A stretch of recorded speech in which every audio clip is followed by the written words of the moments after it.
The topic of tonight's debate is particularly timely as the U.S. faces intense pressure both here at home and abroad to step up its role in providing refuge to tens of thousands of refugees from war-torn Syria and also lead the fight against ISIS.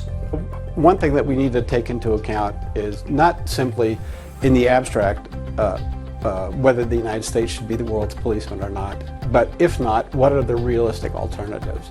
I think over the last couple of years we've had a taste of what that might look like, and it doesn't look very pleasant to me. And the idea of the U.S. as a policeman, it tends to be tied when people make this argument, it was done here earlier, where the key goal of U.S. foreign policy becomes democracy promotion or nation building or spreading our values worldwide.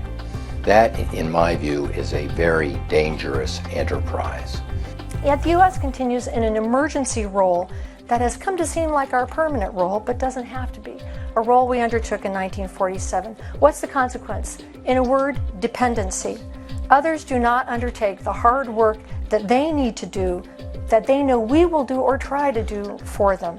I'm here to support deep engagement by the United States, and I think it's something that we can offer and other countries can't. I'm reluctant to give up what American policing has done for the world.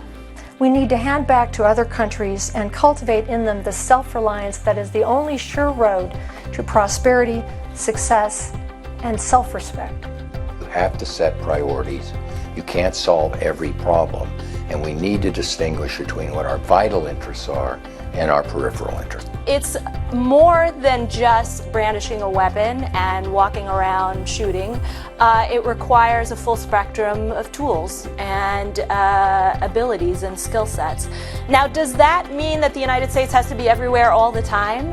I'm not here to tell you that it should be. I'm not here to tell you that we should be sending hundreds of thousands of troops all around the world to solve every problem. The time has come to think big, to think historically, to plan boldly for where we want to be in 70 years. Any system that rests on one pillar, largely, isn't stable.